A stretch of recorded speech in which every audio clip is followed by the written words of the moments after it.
Mesdames, Messieurs, le gouvernement a décidé d'annoncer l'accélération de la vaccination généralisée des bovins dans le sud-ouest. Le protocole, c'est terminé.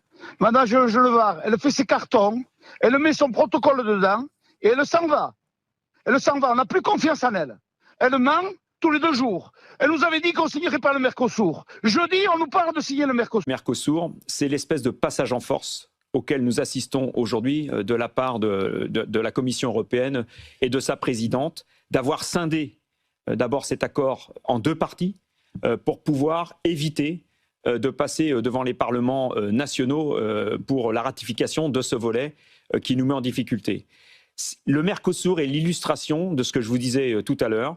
C'est le fait que nous acceptions dans un accord international l'importation de produits qui ne respectent pas les règles de production que nous avons en France. Toute la nuit, un peu partout dans le sud-ouest, des blocages, comme ici à Cestas, en Gironde.